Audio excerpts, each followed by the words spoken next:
প্রিয় দর্শক বন্ধুরা, এই মুহূর্তের জন্য বিগ ব্রেকিং আপডেট। কার্যত সারপ্লাস ট্রান্সফার বা প্রশাসনিক বদলি সংক্রান্ত বিষয়ে আশঙ্কা এবং সেটি কিন্তু কার্যত কার্যকরী হওয়ার পথেই।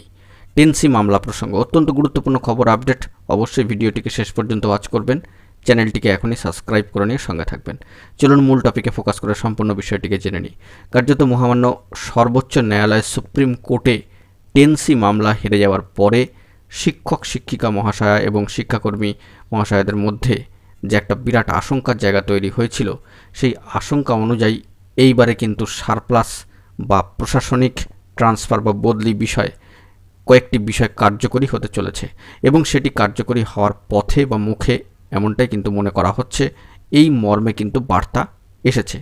কার্যত যেখানে ছাত্র শিক্ষক অর্থাৎ শিক্ষক শিক্ষার্থী রেশিও বা অনুপাতে হেরফের রয়েছে, অর্থাৎ ছাত্র সংখ্যা বেশি কিন্তু শিক্ষক তুলনায় কম, সেখানে অন্য স্কুল থেকে যেখানে শিক্ষক বেশি ছাত্র কম সেখান থেকে এনে কিন্তু সারপ্লাস ট্রান্সফার বা প্রশাসনিক ট্রান্সফার বা অ্যাডমিনিস্ট্রেটিভ ট্রান্সফারের কাজকর্মটি চলবে।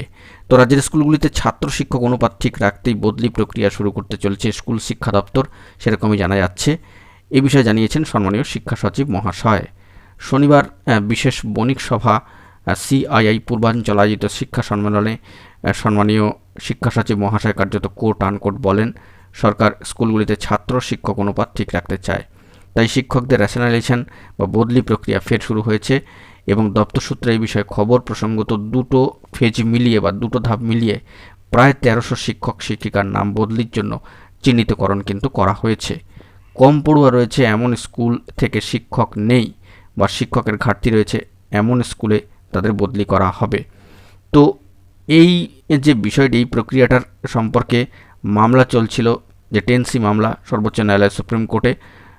সম্প্রতি মামলা কিন্তু সরকার পক্ষের তরফে গিয়েছে রায় এবং এই ধরনের বদলিতে আর কোনো বাধা নেই, এই বিষয়ে কিন্তু বিষয়টা স্পষ্ট হলো।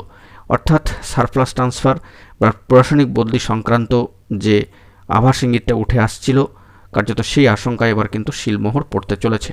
তো দেখা যাক কীভাবে এই প্রসিডিওরটা এগোয়, কতটা কাছে বা কতটা দূরে হয় সেটাই কিন্তু দেখার বিষয়। পরবর্তী ক্ষেত্রে জরুরি তথ্য থাকলে সবটাই কিন্তু প্রোভাইড করব।